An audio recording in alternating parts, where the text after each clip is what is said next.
And a happy Wednesday to you, Central Georgia. Thanks for tuning in here for a look at your extended forecast. This Wednesday already off to a wet start. We've had our fair share of widespread showers in the picture that have moved in from west to east. So we'll go ahead and break down what's still standing in the way of some of that rain on your satellite and radar imagery.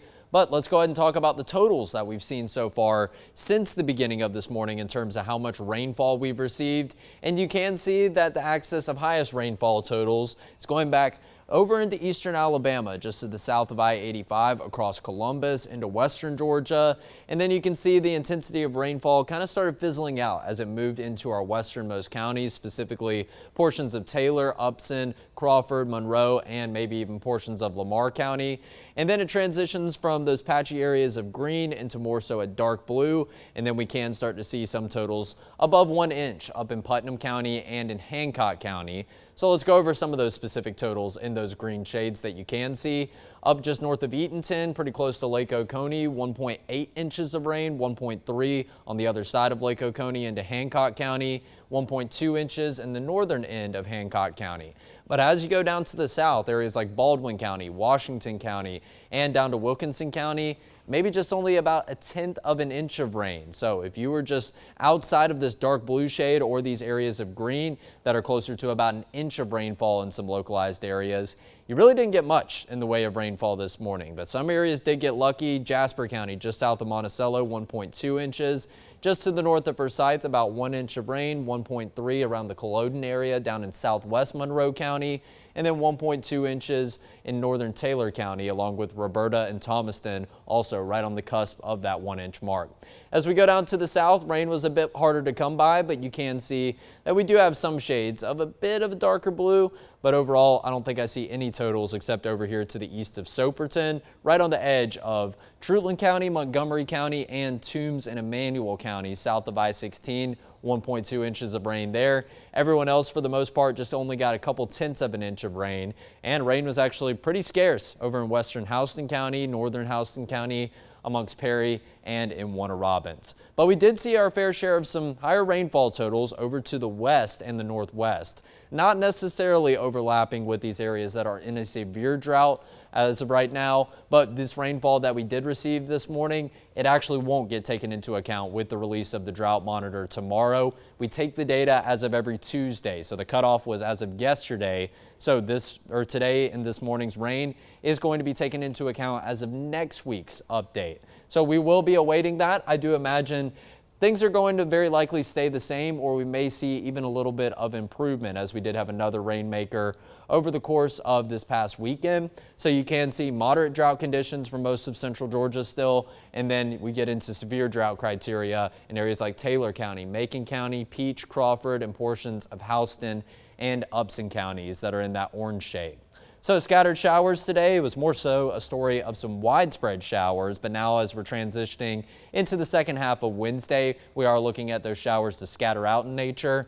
And then bitterly cold for Thursday. No way around that. We'll talk about just how cold the temperatures are going to feel as we go throughout the day on Thursday. And we are going to be staying cold for an extended stretch of time all the way through your weekend and into the beginning of next week. And of course, what a lot of you are probably tuning in to hear about, what about anything in the way of frozen precipitation? We'll break down everything you need to know as it pertains to your weekend forecast, as it pertains to the end of the work week forecast, and a look at what's ahead as we head into Martin Luther King Day on Monday.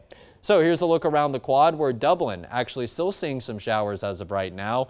Really hard to see, but you can see a couple of the droplets of water continuing to fall from the sky here in the top right of your screen. It does look like the rain has come to a conclusion in downtown Macon, Warner Robins, and at the Georgia National Fairgrounds. However, you can see plenty of wet surfaces that still remain in light of the cloudy atmosphere that we continue to have. So obviously the absence of sunshine not allowing for much in the way of evaporation so far. And downtown Dublin, you can definitely see the glimmer and the shine along the streets of downtown as the rain does continue to fall. It is looking more like a matte shade that you can see down in Perry, down in Warner Robins. The roads are still wet, but not as slick as they are down in Lawrence County. And the good news is most of that rain will continue to exit off to the east over the next hour or so, but we are holding on to our fair share of some showers, even some pockets of heavy rain over in our east and our southeasternmost counties. Some of those areas that didn't quite have as impressive rainfall totals as areas up to the north and the northwest. But as a matter of fact, we still have some showers that are lingering along the I-75 North Corridor, specifically across areas like Pike County, up into Spalding County near Griffin, and getting up into Henry County near McDonough. But you can see that batch of rain does extend as far east as Jasper County, where there are a few scattered sprinkles around Monticello, maybe pretty close to Shadydale up in the northern end of the county. But other than that, it's a story of gloomy skies farther up to the north, and we can see maybe a batch of some steady showers trying to clip western Upson County as of right now. But once again, most of the rain found down to the south as far north as areas like Washington County. A batch of heavy rain right here in the orange and the red colors just south of Wrightsville in southern Johnson County, extending into portions of northeastern Lawrence County, and some steady rain all the way through the eastern half of Lawrence County down to Wheeler, down to Telfair counties. But it does look like the most widespread heavy rain that we can find just over to the east of Swainsboro, making its way over to the South Carolina state line. As we go across the rest of southern central Georgia, scattered light showers south of Eastman and Dodge County, seeing a couple sprinkles there in eastern Wilcox County, and even more scattered out in nature are some of the light showers that we spot still in Chris County, still in Dooley County, maybe another cluster of some steady rain trying to move into southern Taylor County as of the 11 a.m. hour. So rain going to start to scatter out after this big cluster does move out of the picture. We'll talk about what Future View has in the way of your rain chances for the rest of today. But all in all, your satellite and radar picture is very messy just across the state of Georgia in general. You can start to see that maybe some of this rain is taking a bit of organization, trying to organize into one line right here that is present down here more so in a scattered cluster in southeast central Georgia, but it extends all the way up into Columbia. And then this batch of showers up here closer to Charlotte, maybe up to Greenville, is extending back over to the west, as far west as the metro Atlanta area, maybe all the way down to the Columbus area. And then more showers are present up to the north and the northwest of us. And this is going to be because we do have two frontal boundaries that are going to pass through. So we'll talk about where those are currently located and talk about why one of them is going to kind of overtake the other, and it's going to be the dominating force and the dominating influence with your forecast over the next couple of days. So not only has it been a nasty start to today, it has been a chilly start. And I think chilly rain is probably the worst thing that I can forecast during the winter months. But of course, that's when our temperatures are just cooler during the calendar year, and we don't really have any say whatsoever with it. All I can tell you is just continue to bundle up and keep those layers on. So temperatures have not wavered too much, maybe a little bit of an increase since this morning, but scattered about the low 40s and the mid 40s. Don't even think I see anyone in the upper 40s anymore, but I do anticipate a little bit more of a warm up, maybe roughly about an 8 to 10 degree increase as we go into the afternoon. But right now, current temperatures all across the southeast United States, they are actually scattered about the mid 40s for the most part. 45 in Nashville, 47 in Charlotte, 55 over in Charleston. I imagine they don't have as much cloud cover over there, closer to the Atlantic coast. A little bit more humid, and obviously probably getting your fair share of sunshine as you go down to Jacksonville, go down to Orlando, 59 and 64 degrees. But Montgomery also at 46 degrees, and maybe the cloud cover gets a bit more scarce over to the west, and that's why we spot plenty of upper 50s over in areas like New Orleans, Houston, and getting up into Dallas, into northeast Texas, and well cooler up to the north of us. So that is going to be a big implication with our forecast. As you can see, the winds are mighty gusty up here, kind of in the eastern Great Plains, getting into the Mississippi River Valley, up pretty close to Illinois, Iowa. Those winds coming out of the northerly direction going to continue to push down farther to the south. But we can start to see maybe some signs of our frontal boundary where the winds do start to shift direction, and that's going to be a couple states up to the north and the northwest of us. But as that front continues to push through, those northerly winds will continue to usher down into the southeast, and it's going to bring a lot of that dark blue color with it. In terms of the humidity, there has been a slight uptick, which is kind of the reasoning for our rain chances that we've had so far this morning, and we continue to have throughout the rest of today, but still not overly humid whatsoever. You're not really noticing the moisture content, besides the fact that, yes, there are a few sprinkles in the forecast, and also there are still plenty of wet surfaces at the ground. In terms of the breeze, it is still going to be a factor right now because we've had our fair share of some gusts that get up to maybe 10 to 15 miles per hour so far this morning, and sustained winds right now as high as 6 to 9, maybe even 10 miles per hour across certain locations in central Georgia. So that's where your feels like temperature could even be down into the 30s. How about this? Feels like 39 degrees in Cochran, but for the most part, it does look like most areas here in central Georgia are feeling like the low 40s, even if your temperatures are a little bit warmer in the mid to the upper 40s. But all in all, it's a chilly forecast, but these numbers are not really going to come into good comparison compared to what's to come as of tomorrow morning. But let's circle back to yesterday, because yesterday was that one last nice day in the forecast before we were going to get bitterly and blistering cold. But we're off to a cold start. 24 degrees for a morning low temperature. We didn't see values get near as cold as that this morning, which we are very thankful for. But if we had values like that, then we would have been talking snow this morning, not widespread showers. But then we increased to a high of 61, just slightly above average for yesterday by 2 degrees and just slightly above that 60-degree mark. But it was paired up with plenty of sunshine, so it did feel pretty good as of yesterday afternoon. I can personally attest I went out and took my own advice and I soaked it up while I could and played a round of golf yesterday, because I know the golf course is not going to be a fun place to be with some of the bitterly cold temperatures that are arriving and some of the frost delays that are very likely to happen each and every morning and delay your start on the golf course. So 78, the record for yesterday, set back in 2017. Not really too close to that, about 17 degrees off. And 10 degrees, your record low temperature back in 1918. So while 24, yes, was a very cold start to the morning, we were 12 degrees below average.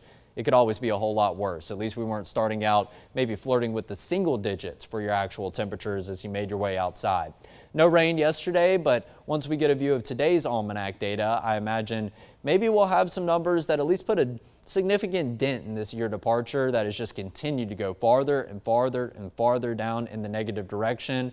I imagine we'll get some reprieve on that, maybe even get closer to about a half inch below where we should be at this time of year, but we'll check out this graphic as we go into tomorrow morning, and yesterday's almanac will be talking about what happened over the course of today.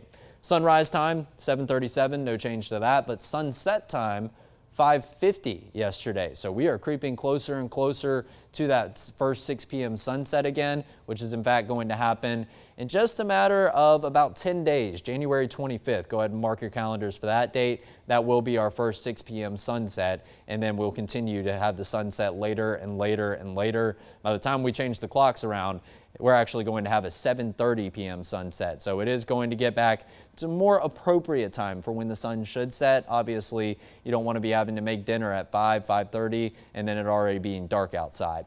So here's a look at your high temperatures for January. One of these boxes is not like the other, and that actually happened on Monday, where we had a high temperature of 52 degrees, the only day throughout January so far that we've had below average high temperatures. Yesterday followed that day up with another above average day, just slightly. 61 degrees is at least a whole lot closer to average for this time of year, as opposed to 77, 79, and 80 degrees, which we all hit as of late last week. So very warm and very spring-like spell of weather as we kicked off the new year. However, I do anticipate an extended streak of some of these blue boxes. I think 61 yesterday, that's very likely going to be the last time that we have an above average high temperature until we get into sometime around the midweek, maybe even to the late portion of the work week next week. So morning showers for today, and then now we are going to transition into just a downright chilly, windy, gloomy, and maybe even still a bit dreary of a day for your Wednesday. Southwest winds 5 to 15 miles per hour, and the occasional gust could get up to around 25 miles per hour. I anticipate those gusty winds to really start to build into the forecast after we cross over lunchtime, sometime around 2 to 3 o'clock in the afternoon. And if you remember the last 2 days, both Monday and Tuesday, we've been coming here on the extended forecast, and I have been saying that I did expect today to be more so a story of some near average high temperatures. Well, over the last 24 hours, obviously we know weather changes with the snap of the fingers, But what we've seen is increased confidence in cloud coverage all throughout today. So we're not anticipating as many peaks of sunshine, hence why your high temperature today got a bit of a bump down into the mid 50s. So 54 for a high temperature, but I still think we are going to be well below that average mark of 59 degrees. So that's why I think yesterday was going to be the last day for about a week or so that we will have some above average numbers, but not necessarily the worst thing. At least we're finally feeling more appropriate for this time of year. However, we are just taking it a little bit too far, or rather Mother Nature is taking it a little bit too far. I'm just the messenger here.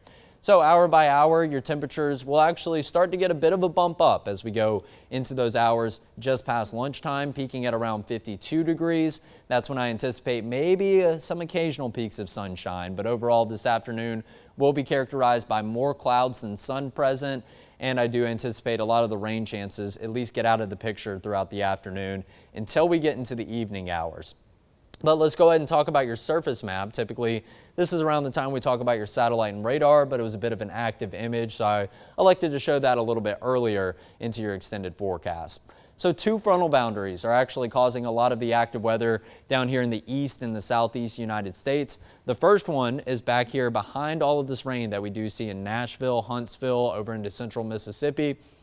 This is going to be the frontal boundary that kind of slows down in motion. But if you remember yesterday, we were talking about a low pressure system all the way up into southern Canada, and there was a cold front attached to it. That low pressure system has moved off over to the east. So the center of low pressure is going to be above the map scene camera frame that I do have right now. But here is that cold front that was attached to the left side of it, and that is going to continue to usher in some significantly cooler air from up there in Canada. And this front is going to kind of overtake the frontal boundary that is driving a lot of the rain chances right now as we go throughout the course of today. And that frontal boundary back there all the way up in the central plains, that's going to be the one that we're talking about that passes through later on for your Wednesday night. So here's a look at future view for the rest of today. Like I mentioned, a lot of that rain is already moving off to the east, and then we have some breezy conditions, a pretty gloomy atmosphere, but maybe even still a couple of isolated sprinkle showers that you could run into across the course of this afternoon. All in all, the rain chances will not be near as widespread as what we've been dealing with throughout most of the morning, but we will have one more opportunity, I think, for some rain coming through, and that's going to start in those hours just past dinner time. So the early nighttime hours starting around 7 to maybe 8 p.m. A few spotty light showers will start to pass through as the frontal boundary begins to drive through central Georgia, but you will see conditions are clearing out behind the frontal boundary that could be driving a few more light shower chances into the nighttime hours and right there around midnight as we go into Thursday. Well, here's how we start out Thursday morning. Nice and clear, which is a very pleasant sight to see after how gloomy today is, after how dreary the forecast is. We'll have plenty of sunshine as we go throughout tomorrow, but we do have some clouds off to the east, so maybe a bit of a later sunrise by a couple of minutes as the sun will have to peak above the edge of some of that cloud cover off to the east. And then as we go about the day on Thursday, it is still looking very nice, but I have thrown those pause points on Thursday morning and Thursday afternoon because you can see that the wind arrows are nice and long. They are yellow in color. We are going to have gusty winds present not only Thursday morning, but lingering into the afternoon before finally they start to taper off a bit as we go into Friday morning, and that's going to be a very good thing that we'll talk about in just a moment. But then we go into Friday afternoon, the breeze starts to pick up just a little bit, but not near as gusty as what we do see across the course of Thursday. Still entirely clear. Any Friday evening plans that you have, they're looking good to go, but it is going to be very chilly, so make sure that you bundle up for those evening plans. And then here comes some more rain. As we go into Saturday at 4 a.m., you will see maybe a bit of a glimpse of it, but you can see some pinks and maybe even some light blue and purple colors up there in the North Georgia mountains. This rainmaker that comes through early on Saturday, which has kind of gotten a bit of an increase in rain chances now that future view goes this far out into the weekend, this is going to have the chance for being semi-widespread, but don't get locked into anything in the way of frozen precipitation chances on Saturday. We will have a better chance of that throughout this weekend. It's still a very low chance, but whatever happens in the way of rain or whatever falls in the way of rain is going to be of the liquid form on Saturday because our temperatures are not forecast to get below freezing temperature Friday night into early Saturday morning. So here's a look at future view. The wind gusts, they are going to pick up as we go into the afternoon, like we mentioned. And then as the frontal boundary comes through later tonight, the gusty winds continue overnight into early tomorrow morning. Gusts up to 20 to 25, maybe even some isolated pockets tomorrow afternoon where we have some gusts up to 30 miles per hour. So when we have these gusty winds present, the windier conditions it just adds an extra bite to the chill that you are feeling this time of year during the winter. But we will see the breeze subside as we go into Friday morning before it picks back up. Maybe some gusts up to 15 to 20 miles per hour throughout your Friday afternoon. But I do expect Friday afternoon to feel semi-pleasant. We'll talk about why that is coming up in just a moment. But future view feels like temperatures. Yesterday I was telling you green is good, and we saw numbers that were flirting with 60 as of this afternoon. Well, that has definitely changed. Feels like numbers in some spots are going to be just above the 50-degree mark, but all in all, that's not really warm for this time of year whatsoever. That is still definitely a chilly environment and still below average. However, it's going to be a whole lot better than the colors that you do see for tomorrow morning, where it feels like temperatures have the potential to drop down into the upper teens in central Georgia, and maybe even some areas that could see some mid-teens that creep down farther and farther down to the southeast from the metro Atlanta area. You see feels like numbers of 13 in Atlanta, 14 all the way up in Rome. I imagine the mountains are very likely going to have the potential for some single-digit feels like temperatures, but not the case here in central Georgia. It is still going to be bitterly cold, whether you're going to feel like 18 or 19 degrees or 9 degrees like up in the mountains. Those winds are definitely going to have a bite to them, so make sure that you have that layering ready to go as soon as tomorrow morning. You're probably already wearing a lot of that layering as you go throughout today with chilly rain in the forecast. But there's no relief in the afternoon tomorrow. So that has kind of been our saving grace on these crystal clear days. Typically, we are very, very cold in the morning hours, but we do warm up to at least maybe slightly below average numbers, maybe somewhere in the low 50s. That's not going to be the case tomorrow. We are actually going to struggle to get high up in the 40s for your actual temperatures. And as that breeze remains present in the afternoon, your feels like temperatures very well may not get above freezing temperature tomorrow. Now, once again, still not as bad as Atlanta, Athens, the North Georgia mountains, where you can actually still see some shades of pink up there. There feels like temperatures might not get out of the teens all day long in the mountains. But once again, our forecast is still going to be very, very cold tomorrow afternoon. It is going to be a forecast that you want to prepare yourself and probably just try to limit your time outside in general, because windy conditions, very cold temperatures, I promise you it is not going to be picnic weather whatsoever throughout your Thursday. And if you have any plans after work on Thursday, like I mentioned, it's going to be dry, it's going to be sunny, but the sunshine not correlating to a warm up whatsoever. And as you go into the evening hours, you maybe have some dinner plans with friends and family. You're still going to feel like the mid to the upper 20s by about 7 p.m. and those numbers are only going to get colder as we go into the nighttime hours, where you do see this model not necessarily picking up on what exactly I am believing. It is saying the feels like temperatures around 24 degrees. I think that the actual temperatures are going to drop down pretty close to the 20-degree mark itself as we go into Friday morning. So basically an equally chilly morning for Friday morning, as what we do have in store for your Thursday. The difference is we won't have as much of a breeze present. There will still be a light breeze, but I am anticipating colder actual temperatures on Friday morning as opposed to what we do have on Thursday morning.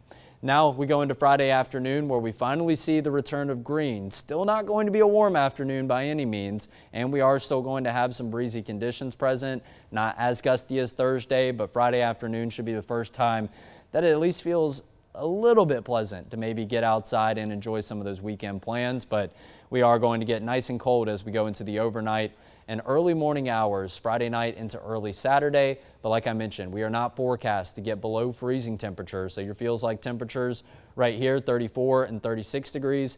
With the breeze that is present overnight and early morning on Saturday, our actual temperature is very likely going to be a little bit above this. We just have the breeze that is making some of those numbers feel a little bit cooler. So over the next 3 days, not much good news whatsoever. 70% chance of seeing a shower today. Most of that chance is gone. We do have a couple more light shower chances throughout the day for the rest of your Wednesday, but we did see pretty good coverage of rain so far in the early portion of the day. But remember, I've been saying it for the past couple of days, that morning time frame is going to be your best bet and best opportunity for seeing something in the way of rain. 54 for a high temperature. I could anticipate a little bit more of a warm up, but still going to be below average. And tomorrow is definitely going to be below average. Those numbers do not do it justice. 28 degrees for a morning low and 45 for an afternoon high. Yes, that is already a chilly afternoon, but when you factor in the winds, those numbers are very likely to feel just about 10 degrees colder. We have the potential for wind chills in the teens, so around 18 or 19 degrees as you walk out the door on Thursday, and then 45 for an afternoon high temperature. It looks like our feels like numbers are going to be in the low 30s for the majority of the afternoon, and even lower as you go into the evening hours, where I was telling you about those mid 20s feels like temperatures Thursday evening. Friday actually going to be the first time that we can see maybe a little bit of a light at the end of the tunnel, and that light being some at least pleasant feeling weather to walk outside to, but that's going to be in the afternoon when we finally eclipse the 50-degree mark once again. So it does look like we begin a warm up as we go into the beginning of your weekend, only after we do drop the numbers down to near 20 for a morning low on Friday morning. But let's take a look at those afternoon highs. They continue to go up into Saturday, 57 for a high temperature, but then they go straight back down as we go into Sunday. So it looks like we are eyeing yet another frontal boundary passing sometime Saturday into Sunday. That is going to usher in some cooler air into the forecast once again. And Sunday is probably going to be very similar to Thursday. Maybe not necessarily just as cold, but a very similar environment where we will have some maybe pleasantly sunny skies, but also we are going to have some breezy conditions if a frontal boundary does pass through. So your morning low temperatures, they drop down and down all the way to 20 degrees on Friday, and then we warm up because we will start to see more cloud coverage, and we are just going to see some generally warm temperatures after the bottom drops out on Friday morning. Like I mentioned, Saturday's morning's low, 36 degrees. That obviously is fairly close to that money number of 32 degrees, and it's exactly on average for this time of year, but it is just above the threshold for anything in the way of frozen precipitation on Saturday morning, so don't go buying any stock into that. However, note your morning low temperature on Sunday morning, 27 degrees. So that frontal boundary that passes through on Saturday does look to reinforce the cooler air in our forecast. And we'll go ahead and talk about how much humidity is in the forecast, because that has been a big thing and a big topic that I've been mentioning over the last couple of days. Not too much moisture in the forecast whatsoever, but let's see what the long-range models have to say about your weekend rain chances, because they did look fairly impressive for the morning hours on Saturday. The European model is the one holding the rain chances together. I'm actually more inclined to believe the European model on this one, because we did get a glimpse of Future View, and Future View had a good cluster of some widespread rain right on the doorstep of central Georgia at about 3 to 4 a.m. on Saturday. So Saturday morning, I would expect some chilly rain showers to welcome you out the door, but then after that, I think we do decently clear out for the afternoon hours. And then rain also does return as we go into Sunday morning. Remember the temperatures on Sunday. If we drop down just below freezing temperature, there could be a slim likelihood of something of the frozen nature falling. However, the GFS is the only model that is picking up on this solution as of right now. So as of the last couple of days, we've seen a bit of flip-flopping. On Monday, the European model was showing something in the way of precipitation on Sunday morning. Yesterday, neither model showed it. And now today, the GFS is more confident in it, but we also could see some overlapping areas of that blue color. We'll talk about that in a little more detail coming up here in just a second, but those fronts will pass through over the course of this weekend, and that is going to keep us chilly and dry as we go into the beginning of next week. No signs of any definitive rain chances until maybe we get into the later portion of the work week next week. So here's a look at your precipitation type. So where you see the pink colors, that's going to indicate a wintry mix, something of the sleet or the freezing rain nature, and the blue and kind of purple shades, those are going to be your direct snowfall that is correlating. So it does look like it's a fine dividing line. Unless we live in the mountains, it is not going to be anything of frozen precipitation on Saturday morning. But if we are to go about this route with the GFS on Sunday, it is hinting at a couple of hours where we could see some flurry showers, maybe even some steady snowfall. If we go according to this, I'm not too inclined to believe this because it is only what one model is showing. And then as we go into the later morning hours, our temperatures will begin their warm up, and that is going to transition more so into a wintry mix and then into a bit of a shower. Now, this is at the most most case scenario, I guess the most that we could expect in the way of frozen precipitation as we go throughout this weekend. The European model hinting at some steady showers as we go into Saturday, and then Sunday morning, not as definitive of a chance. So right now we're only seeing individual model runs of a couple of models in between the Euro and the GFS indicate something. The chances have slightly gone up if you are really keeping your fingers crossed, but right now it's still not something that I'm inclined to believe. Our weather team is inclined to believe. We will continue to keep you posted, but right now I wouldn't be surprised if those chances went away as we go into tomorrow afternoon, just like they did in between Monday and in yesterday. So widespread rain almost out of the picture today, and then very cold for the remainder of your 7-day forecast. We're running out of time, so I won't reciprocate the same thing I've been saying. Just make sure that you bundle up each and every day because winter is back in full force.